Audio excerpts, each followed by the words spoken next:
Yo, ok. Alors, dans la vidéo précédente, on a vu comment smoother un objet pour gommer les arêtes visibles d'un objet polygonal. Donc pour récap, si je supprime mon cube et que je crée une sphère et que je fais un clic droit dessus, Shade Smooth, elle devient douce. Vous avez vu à quel point je suis allé vite avec les raccourcis clavier. J'ai à peine ouvert la scène, je l'ai smoothée, j'en ai créé une, je peux la déplacer. Et voilà. Voilà en quelques secondes l'ensemble du contenu et les explications des 2 dernières heures de vidéo. Donc c'est pour ça que c'est hyper intéressant de comprendre ce qui se passe derrière l'image et la logique et le pourquoi du comment. Et une fois que c'est intégré, ça devient des réflexes. Je voulais vérifier un truc avant de commencer le cours.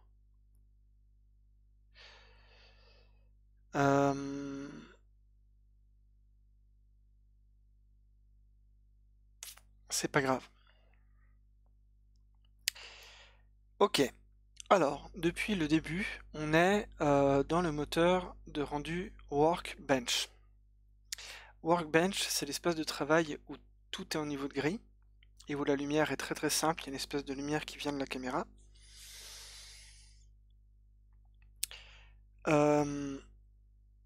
Il y a 2 autres moteurs de rendu dans Blender. Il y a un moteur de rendu physique qui va nous permettre de rendre, donc de calculer la lumière de manière photoréaliste. C'est un moteur de rendu qui est très performant mais gourmand en ressources et qui va demander du temps de calcul à l'ordinateur à chaque image.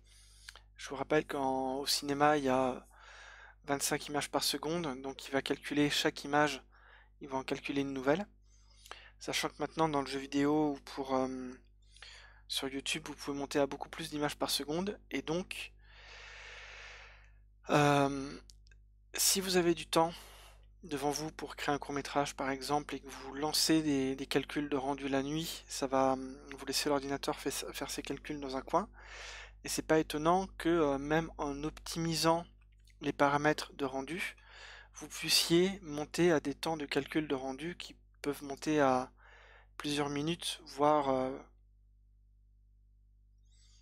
plusieurs heures, c'est quand même gros, mais 1 heure de temps de calcul par image. Donc imaginez, il y a une seconde, 25 images par seconde, il faudrait 25 heures pour calculer une seconde de film. Ça, c'est le cas quand vous avez un seul ordinateur et que vous avez un rendu très réaliste et que c'est pas forcément complètement optimisé. Dans l'industrie, souvent on envoie ces rendus-là calculés par d'autres ordinateurs qui sont sur un serveur en parallèle du travail de création dans le logiciel. Et il y a un autre type de rendu qui est le moteur temps réel, qui est similaire à ce qu'on peut trouver dans le jeu vidéo.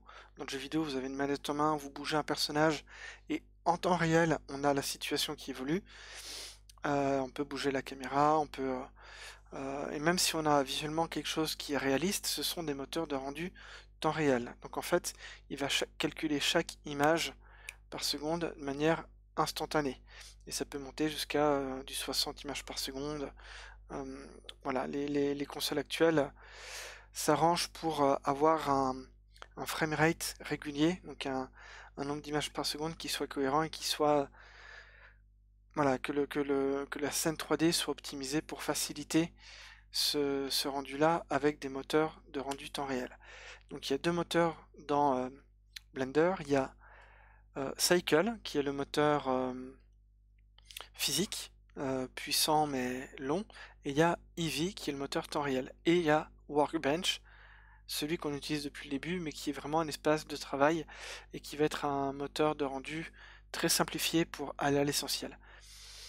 Voilà. Comme ça, vous pouvez utiliser Workbench pour travailler des scènes sur des ordinateurs qui sont pas puissants et tout, et ensuite utiliser un bon ordinateur pour faire des rendus plus conséquents. Je vais créer un sol, donc je vais faire Shift A, Mesh, Plane, et le plane, je vais le faire plus grand, je veux dire que c'est un sol qui fait voilà, 7 mètres, et je vais créer une sphère. Voilà, la sphère, son radius va faire 20 cm. Donc 20 cm, ça veut dire que il faut qu'elle soit à 10 cm au-dessus du sol. Pourquoi tu me fais ça? Radius. Oui, parce que c'est le rayon, c'est pas le diamètre qui fait 20 cm. Donc il faut que son point de pivot soit à 20 cm au-dessus du sol. Je peux le... Ouais, je vais la rendre smooth, on n'a pas besoin de la subdiviser plus. Ok. Donc bien entendu, vous pouvez enregistrer votre scène en faisant Save As ou un CTRL S. Comme ça, vous pouvez enregistrer votre scène là où vous voulez. Peut-être qu'il va me proposer... je vais appeler ça...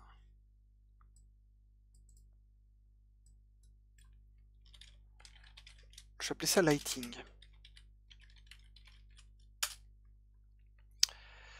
Voilà. Donc là on est dans le moteur où on voit la grille au sol, on voit la présence de la caméra, et ici on a une lumière qui est une point light, et je vais parler juste après des différents types de light qu'on peut trouver dans Blender, et de manière universelle dans tous les logiciels 3D. Il y a de l'orage.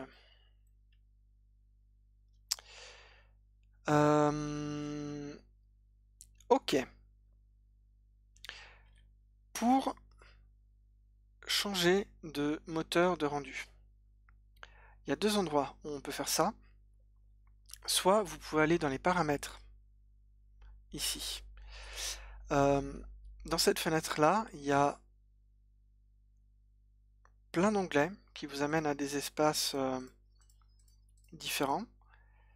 Et dans celui-là, dans l'onglet où il y a la petite caméra, donc cet onglet-là, vous ne l'utiliserez pas forcément souvent, ce sont des options par rapport à l'espace de travail. Et dans l'ordre, on va prendre le premier. Donc vous voyez que ces onglets-là sont regroupés ensemble. Tous ces onglets-là sont les onglets en lien avec la scène 3D et l'espace de travail. Et les onglets qu'il y a en dessous, par exemple si je clique sur cet objet-là, donc ça c'est par rapport aux collections, et tous ces onglets-là qui sont donc regroupés ensemble, donc il y a celui-ci, celui-ci, etc. Ce seront des onglets qui vont permettre d'apporter des options et des modifications sur l'objet sélectionné. Donc tout ça c'est en lien avec l'objet sélectionné. On voit d'ailleurs que les onglets vont changer en fonction de l'objet sélectionné. Les icônes se modifient, mais 95% du temps ce seront ces icônes là parce que vous aurez sélectionné un objet polygonal, donc un mesh. Voilà. Vous retrouverez d'ailleurs dans le premier onglet de l'objet ces coordonnées. Donc la même fenêtre ici que celle-ci. D'ailleurs, si je modifie les coordonnées dans une des fenêtres, ça se modifie en temps réel dans l'autre. Je réinitialise. Ça, je ferme. Donc l'onglet qui nous intéresse, c'est le premier. C'est l'appareil photo qui est, si on laisse la souris positionnée sur l'icône, nous indique qu'il s'agit du render property. Donc il s'agit des propriétés de rendu de l'image. Lorsque l'on demandera à Blender de calculer l'image finale du projet,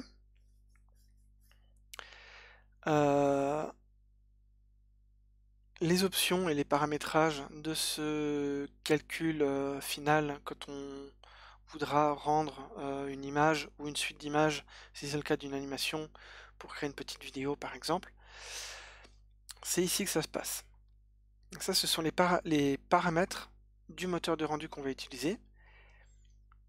par rapport à l'appareil photo. Donc c'est logique, c'est un espèce de petit écran d'appareil photo où on pourrait avoir des options comme si on prenait des images, mais du coup c'est virtuel. La petite imprimante, ça va être les paramètres, non pas de calcul de l'image, mais de rendu de l'image. Donc c'est comme si une fois qu'on avait demandé à l'appareil photo de calculer ce qu'il prenait en photo, au moment de l'impression, on allait définir la qualité de l'image, sa taille, ses propriétés, etc. Là, les espèces de petites images empilées, c'est en lien avec les différentes passes. C'est quelque chose qu'on verra plus tard, dont il n'y a pas besoin d'utiliser pour le moment. Là, l'icône avec le triangle, la sphère et le petit rond, c'est les propriétés de la scène. C'est comme si ça fait penser à des primitives qui existeraient dans un monde 3D. Donc ce sont les propriétés propres à l'espace 3D. Et ici, ce sont les propriétés du world, donc à quoi ressemble en gros ce qui n'est pas accessible dans le viewport, mais ce sont les propriétés du ciel en fait. Le ciel qui est comme s'il était situé à l'infini. Comme si, là, depuis le début, on était dans un ciel tout gris qui est sous forme sphérique, mais vu qu'il n'y a pas de texture ou de couleur, on voit pas que c'est une sorte de sphère qui serait située à l'infini. Voilà, et donc je reviens sur le premier, et c'est ici que l'on peut choisir le moteur de rendu qui sera utilisé pour le calcul de l'image finale, et par défaut, Blender nous a mis avec Eevee. Je crois que c'est par défaut. Ça me semblerait logique, puisque si vous faites un rendu, si vous êtes sur une petite configuration, vaut mieux calculer l'image avec un moteur temps réel. Vous pouvez choisir entre Eevee, Workbench ou Cycle. La plupart du temps, vous allez utiliser Eevee ou Cycle. Workbench, c'est vraiment l'espace de travail. Donc Eevee, c'est le moteur temps réel. Cycle, c'est le moteur physique. Et je vais montrer dans un instant à quoi ça ressemble. Donc, ici, on a notre scène 3D et on est en train de travailler avec le moteur Workbench. Au-dessus du viewport 3D, donc à gauche, il y a toutes les options en lien avec l'objet, d'autres options, d'autres fenêtres qui permettent de éditer notre objet. Ici, on a des informations par rapport au déplacement de l'objet, sur plutôt des options pour déplacer l'objet. Et ici, à droite, en haut du gizmo, oui, je peux cliquer sur le gizmo pour tourner la scène 3D. C'est quelque chose que j'avais oublié de dire, plutôt que d'utiliser la molette.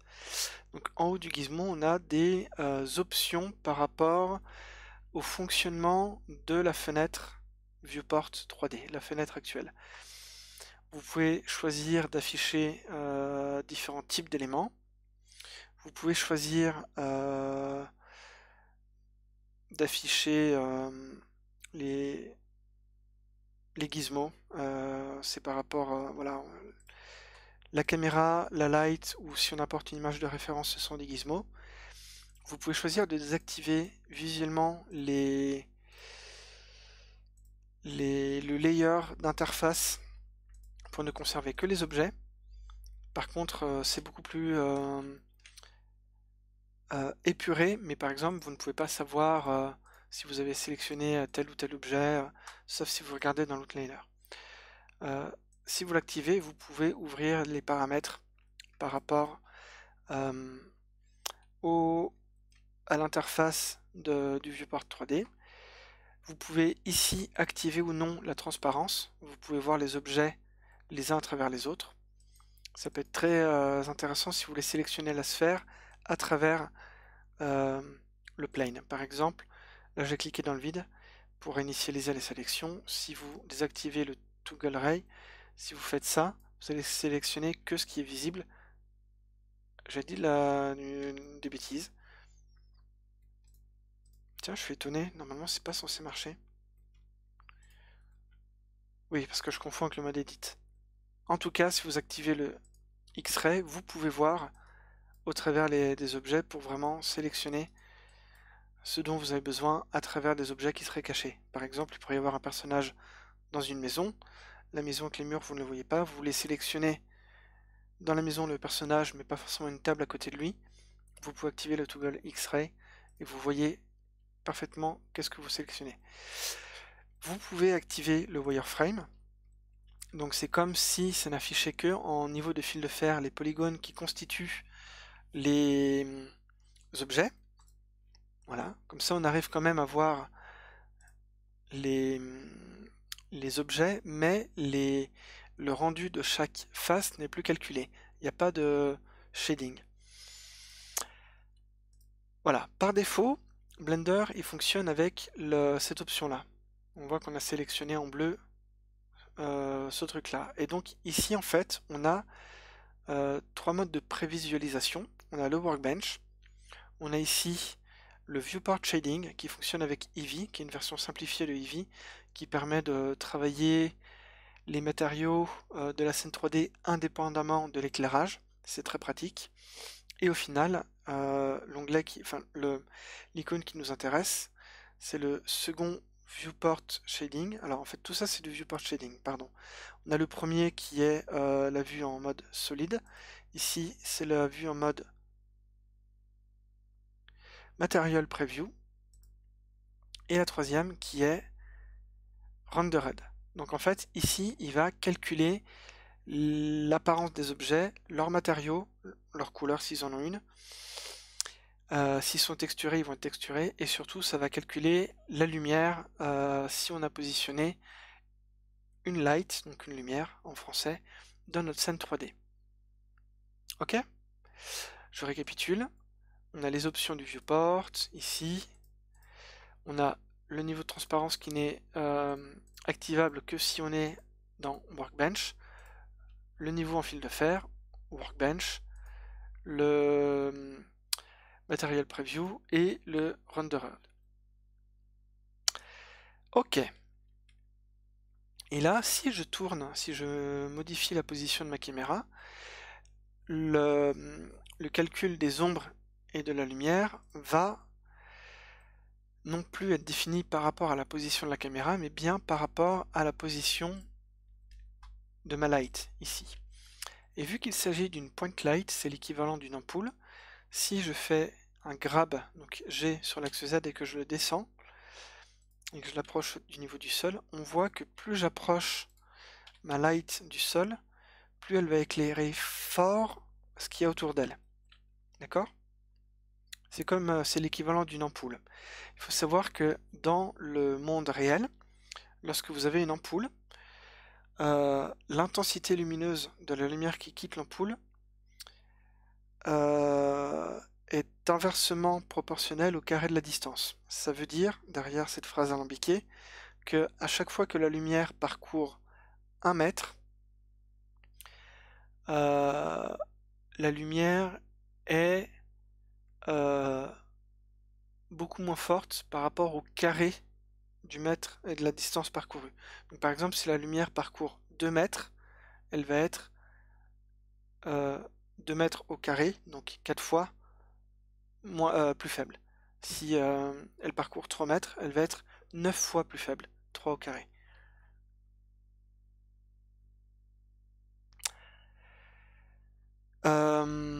Donc c'est ce que simule ici le moteur temps réel Eevee.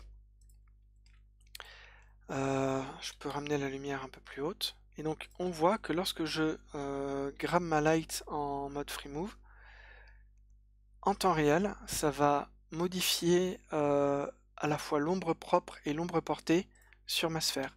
Donc si je me rapproche, on voit ici que j'ai bel et bien une ombre propre sur ma sphère. D'accord? Ici on a toute la lumière qui est beaucoup plus... on a un point de lumière ici qui se dégrade en fonction de l'inclinaison de la normale des faces. Et ici, la sphère est dans l'ombre. Donc ça, c'est bien ce que l'on appelle l'ombre propre d'un objet. Et on a l'ombre projetée de la sphère sur le sol. C'est pour ça que j'ai créé un plane pour simuler un sol. D'ailleurs, si on se rapproche de l'ombre, on voit que l'ombre, elle est pixelisée. Vu que c'est un moteur temps réel, ça va simuler du mieux qu'il peut euh, une mise en lumière pour que ce soit le plus rapide à rendre. Si on passe avec le moteur Cycle, c'est beaucoup plus long, ça met plus de temps à rendre, mais là on voit que ça fait des petits grains parce que le sample du rendu n'est pas encore hyper précis. Mais on voit que l'ombre va être beaucoup plus réaliste sur ce rendu-là. On voit qu'elle est par exemple beaucoup plus nette lorsqu'elle est proche de l'objet et qu'elle va commencer à être floutée plus l'ombre est éloignée de l'objet. C'est une propriété physique. Vu que les rayons de lumière partent de la light, ils vont être beaucoup moins diffus proche de l'objet et beaucoup plus on s'éloigne de l'objet. Et on voit aussi notamment que naturellement il y a une ombre d'occlusion. Les ombres d'occlusion, c'est ce qu'on appelle les ombres de contact. Lorsqu'un objet est en contact avec un autre, les ombres sont beaucoup plus fortes. Vous pouvez le voir tout à fait chez vous. Par exemple, vous regardez sous un meuble et il y a une ombre qui sera vraiment très très sombre au contact entre votre meuble et le sol. Par exemple, si vous regardez sous un meuble qui est presque collé au niveau du sol, mais que vous pouvez quand même regarder le sol, vous verrez une ombre quasiment opaque au point de quasi-contact entre les objets. Et pour limiter ce grain, il suffit ici d'augmenter dans le viewport le niveau de sample du rendu. Vous allez voir que c'est beaucoup plus long, mais si on attend un peu, le rendu est calculé et donc en fait ça va s'affiner. Voilà. Et là on voit visuellement les deux méthodes de calcul qui sont utilisées pour faire du rendu. Donc là on est en train de faire un rendu avec Cycle qui est le moteur physique. Ce qu'il se passe, c'est que ça va simuler de manière réaliste le calcul de la lumière dans la scène 3D. Qu'est-ce que ça veut dire? Dans le monde réel, lorsque l'on a une lumière, que ce soit le soleil qui est très loin, ou une ampoule, ou un projecteur, cette lumière envoie dans toutes les directions des rayons lumineux. Donc dans le monde réel, on peut considérer la lumière étant comme à la fois un modèle corpusculaire et ondulatoire en même temps, puisque ça fait partie du domaine du champ électromagnétique. Mais pour simplifier, c'est considéré plus comme un champ électromagnétique, donc comme une sorte d'onde qui se propage en ligne droite dans l'espace, pour simplifier, à la vitesse de la lumière évidemment, donc c'est, on va dire, instantané, en tout cas de notre point de vue humain. Donc le moteur physique va calculer la lumière qui part d'une ampoule, donc la lumière part en théorie dans toutes les directions.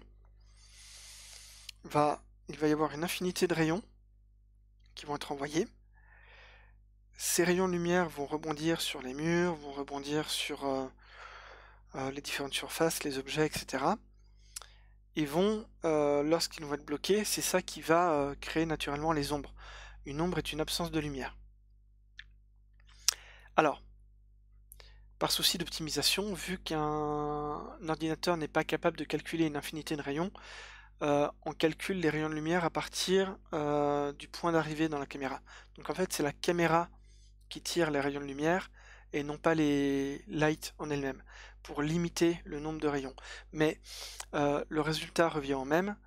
En gros, un moteur physique, que ce soit Cycle ou Verray ou Arnold, pour citer d'autres exemples de moteurs de rendu physique, chaque lumière va tirer des rayons lumineux qui vont rebondir dans la scène et vont vraiment, de manière physique, créer une lumière réaliste. Voilà, maintenant qu'on a attendu, on voit clairement ici que mon ombre est beaucoup plus définie. On sent encore des petits grains dans l'image, mais on pourrait tout à fait augmenter le sample ou jouer sur un denoiser pour supprimer le grain après coup, etc. Mais donc on voit par exemple ici très clairement que ma sphère qui ici était complètement dans l'ombre avec le moteur Eevee, là, vu que le sol est blanc, il y a des rayons de lumière qui vont rebondir sur le sol blanc, qui vont rebondir sur la sphère, qui vont le rééclairer par-dessous, qui vont rebondir de la sphère vers le sol. Et c'est pour ça ici que on a une ombre qui est plus claire au niveau de la sphère et plus sombre plus on s'en écarte, parce que la sphère est considérée comme une source de lumière secondaire. Donc les lumières de type soleil, ampoule, projecteur sont des sources primaires et tous les autres objets sont des sources secondaires. Et c'est ce qui se passe ici. Alors que si je repasse avec le moteur Eevee, vous avez vu que ça a calculé de manière instantanée le rendu de l'image.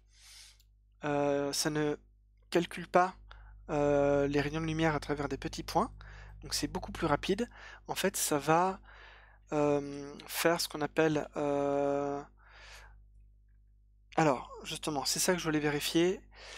Le moteur physique va faire du ray tracing, donc il va jeter des rayons, ray tracing, et le moteur temps réel, si je ne dis pas de bêtises, à vérifier, c'est de la rasterisation. Ça veut dire qu'en fait, plutôt que de calculer l'ensemble des rayons de lumière à chaque pixel que constitue la caméra, donc l'image vue à travers la caméra, ça va dire, ok, là, par exemple, je vois mon sol qui est constitué d'un seul polygone.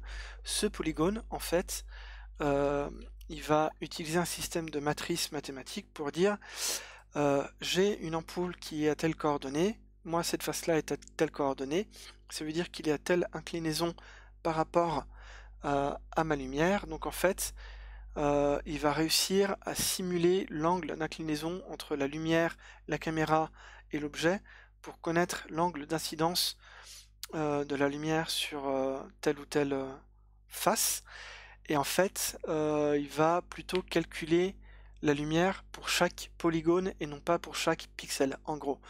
Donc en fait, c'est une méthode qui est beaucoup plus rapide et les ombres projetées, du coup, et non pas les ombres propres, vont être mémorisées en temps réel dans une texture qui va être reprojetée sur chaque objet.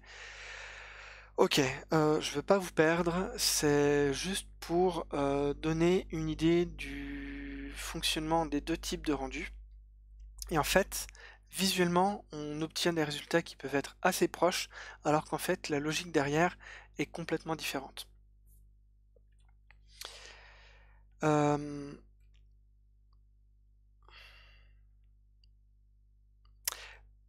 vais vous montrer une dernière chose. Oui, je vais faire une introduction aux matériaux.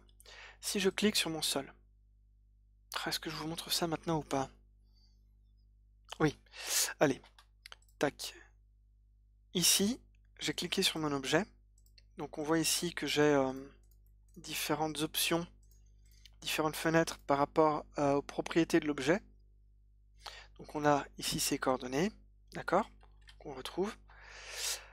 Des choses qu'on verra plus tard. Ces trois objets-là sont des propriétés propres à Blender qui permettent de modifier l'apparence de l'objet. Ici on a les options, les propriétés de data que constitue l'objet, donc c'est ses propriétés de polygone. Et ici on a les propriétés de son matériau. Et les matériaux sont en lien avec la lumière, donc c'est pas déconnant que j'en parle maintenant. Je pense que je vais parler des différents types de light dans une prochaine vidéo pour segmenter. Par défaut, j'ai pas assigné de matériaux à mon plane, à mon sol, mais si il n'avait pas de matériaux, il serait invisible. Par défaut, Blender, même si ici je n'ai pas de matériau assigné, il m'en a créé un, qui est une sorte de matériau universel appliqué systématique dès qu'on crée un objet. Donc ici, je peux sélectionner la liste de mes matériaux. On voit déjà qu'en fait il a un matériel qui est intrinsèquement paramétré par défaut. Et si je clique sur New, il va me créer un nouveau matériau. Donc on voit ici que j'ai la liste, je peux appliquer plusieurs matériaux sur un seul objet. On verra plus tard pourquoi et que ça peut être très utile. Pour le moment, on va juste avoir un matériau par objet. Donc ce matériau ici, donc là ça me permet de le sélectionner et ici de le renommer. Je vais l'appeler matériau, si j'utilise la bonne orthographe ce sera mieux, et je vais l'appeler sol avec une majuscule à sol. Donc là j'utilise une convention, il y a plusieurs conventions pour renommer les fichiers ou les éléments dans les logiciels informatiques. J'en utilise une. Je pourrais aussi ne pas avoir d'underscore, d'utiliser plus la séparation entre les mots en utilisant une majuscule, ou bien de tout renommer en majuscule et underscore au lieu d'un espace. Voilà, en théorie on peut utiliser les espaces, mais c'est une convention. En théorie, les vieux logiciels avaient du mal avec les espaces. Aujourd'hui, c'est plus le cas. C'est plus, on a gardé l'habitude. Voilà. Matériaux, et donc on a créé un matériau qui est un matériau de type Principled BSDF. Derrière ce nom compliqué que je ne vous demande pas de retenir, en fait, on a plein d'options qui seront très utiles si on veut créer un rendu de type photoréaliste avec différentes propriétés physiques pour simuler ce qu'on peut trouver dans le réel, avec des coefficients de réflexion, est-ce que l'objet est plus ou moins métallique, etc. Nous, tout ce que l'on veut, c'est pouvoir assigner ce matériau à un objet et changer la couleur de l'objet que l'on trouve dans la propriété base color. Donc par défaut, il est blanc, très clair, il n'est pas blanc à 100%, et on va le mettre en rouge. D'accord? Maintenant que ce matériau est rouge, je le désélectionne.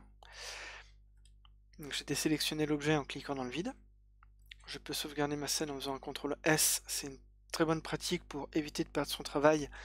Et si vous bossez depuis 4 heures sur une scène 3D et que votre fichier plante, vous aurez perdu 4 heures de boulot. Donc c'est très intéressant de faire des sauvegardes régulièrement, ou en tout cas de prendre le réflexe de faire des CTRL S. Voilà. Là,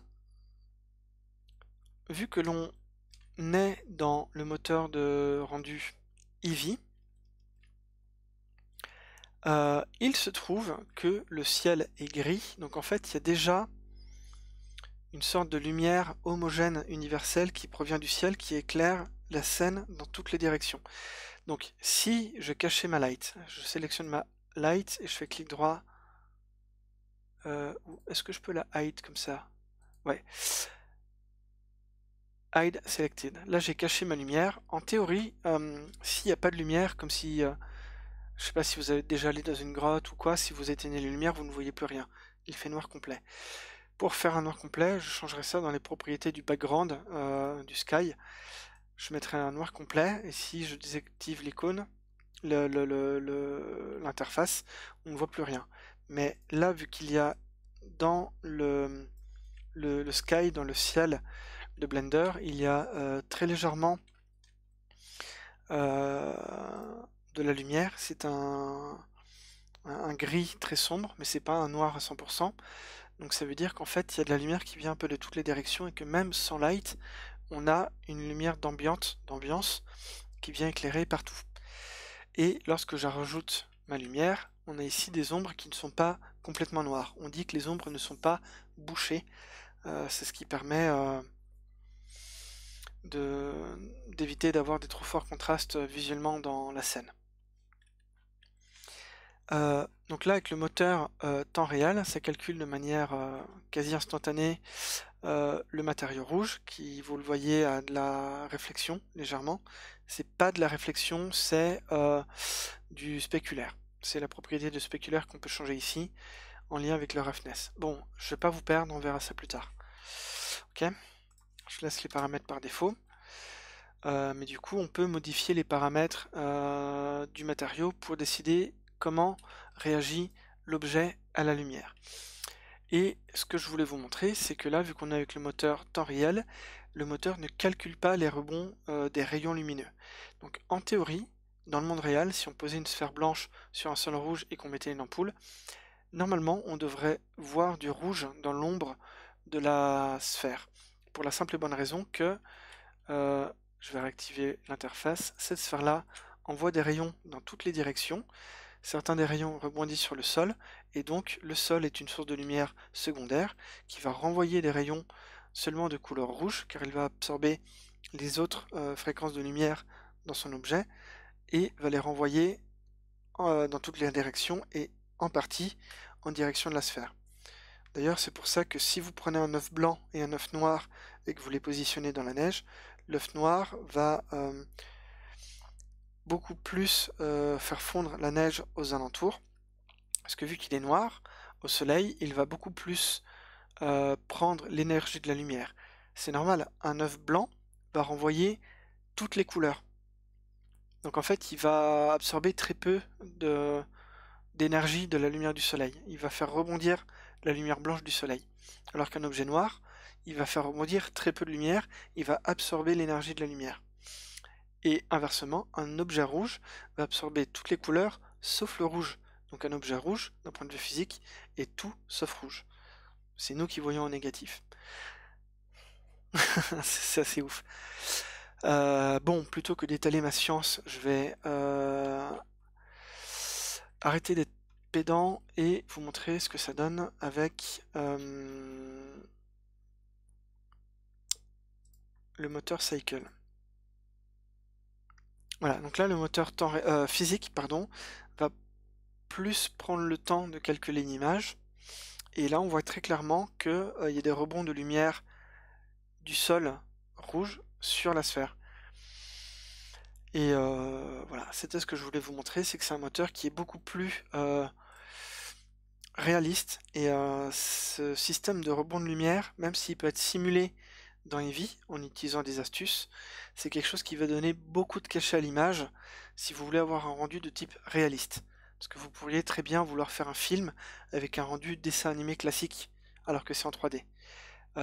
Mais ce rendu photoréaliste marche aussi bien dans des images qui ont un niveau de détail réaliste. Donc si vous voulez faire un rendu d'une forêt avec de la mousse, des nervures dans les feuilles et tout, ça va très très bien marcher parce que ça va paraître crédible. Mais sur un rendu simplifié, un peu de type cartoon ou maquette, ça fonctionne aussi très très bien parce que ça donne de la consistance à l'image. Mais tout ça, ce sont des choix de direction artistique, et du moment que vous êtes cohérent avec ce que vous décidez de faire, du moment que esthétiquement votre DA, votre choix graphique match avec votre narration, vous êtes bon, vous pouvez faire ce que vous voulez. Ok, j'ai encore fait une vidéo qui est bien trop longue, où je parle de plein de trucs. En gros, pour récapituler, il y a 3 moteurs de rendu dans Blender. On a Workbench, l'espace de travail, Eevee, le moteur temps réel, et Cycle, le moteur physique. Yoplaboum les petits lapins, je pense qu'on en a fini avec cette vidéo, et dans la prochaine, je vais garder la même scène, que je vais sauvegarder tout de suite, et je vais montrer les différents types de lumière que l'on trouve dans Blender. Voilà.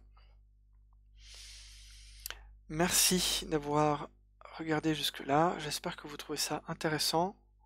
Et encore une fois, n'hésitez pas à faire des retours constructifs dans les commentaires. Merci beaucoup.